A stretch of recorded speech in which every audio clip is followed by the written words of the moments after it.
नमस्कार, स्वागत है आप सभी का एनबीसी भारत पर। मैं हूं आपके साथ मयंक तिवारी। इस वक्त हम जौनपुर में मौजूद हैं, भोगी सराय में, और हमारे साथ बातचीत करने के लिए प्रमोद सिंह जी हैं, डॉक्टर प्रमोद सिंह जी। इनसे हम जानेंगे, समझेंगे कि राजनीति का पाठशाला, इसके वजूद क्या है, किस तरह से ये लोग काम कर रहे हैं, इनका मुख्य उद्देश्य क्या है, लोगों के बीच में क्या कुछ संदेश देना चाहते हैं। राजनीति की पाठशाला एक संस्था है, नॉन गवर्नमेंट ऑर्गेनाइजेशन। हम 3-4 मित्र लोग मिलकर इसकी स्थापना 7-8 साल पहले किया। हमारे संविधान को जन जन तक पहुंचाना, युवाओं तक पहुंचाने का काम कोई संस्था नहीं करता है। इसलिए हमने इस संस्था को बनाया ताकि हम इस संस्था के साथ जन जन तक पहुंचकर, युवाओं के बीच में पहुंचकर राजनीति की पाठशाला के अंतर्गत भारतीय संविधान और देश के महान पुरुषों के विषय में उनको बताया जाए, जागरूक किया जाए। अहिंसा के रास्ते युवाओं में चेतना किस तरह से आप लोग लाने के लिए प्रयास कर रहे हैं। जैसा कि आपने देखा कि अभी मैंने इस विद्यालय पे यहाँ के युवाओं को संबोधित किया, उसी का एक पार्ट है ये संविधान की रक्षा करना, लोकतंत्र की रक्षा। संविधान की जब रक्षा होगा तभी हमारे लोकतंत्र की रक्षा होगा। संविधान के सहारे हम हमारे देश के तमाम महान व पुरुष हस्तियाँ, डॉक्टर कलाम, मदर टेरेसा, गांधी जी, ये सारे लोगों का जो चिंतन है उसको हमारे युवाओं के बीच पहुँचाने की जरूरत है। क्योंकि युवाएँ आज बहक चुके हैं, व्हाट्सएप यूनिवर्सिटी के छात्र बन चुके हैं।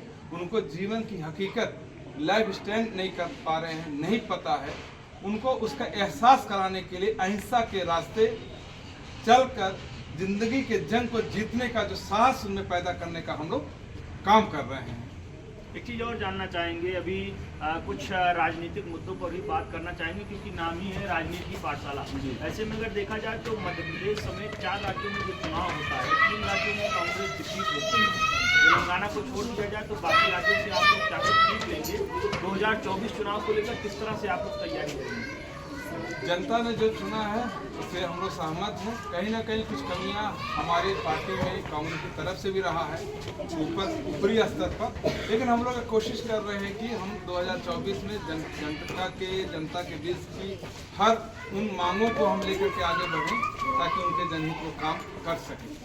मुंगरा बादशाहपुर से आपने बतौर कैंडिडेट आपको जो है पार्टी ने भरोसे पर उतारा था। आप प्रत्याशी के तौर पर आए थे मुंगरा बादशाहपुर में 2022 में। क्या कुछ मुंगरा बादशाहपुर की जनता से कितना स्नेह मिला, कितना लोगों के संपर्क में आप गए थे।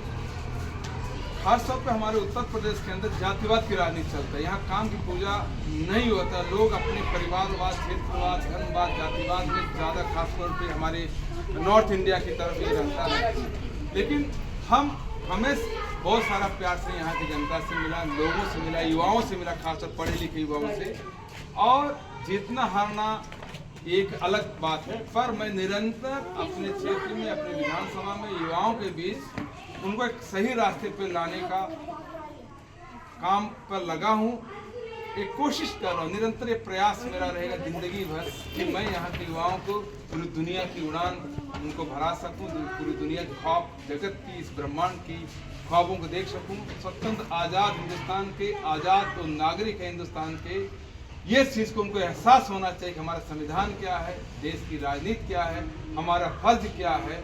बहुत सारी चीज़ों पर हम लोग फोकस करके राजनीति पाठशाला के अंदर हम ये जन जन तक पहुँच के, युवाओं के बीच पहुँच कर अपना काम को कर रहे हैं, उनको जागरूक कर रहे हैं। इसी बार को अपना कीमती समय देने आपको बहुत बहुत थैंक यू सो मच।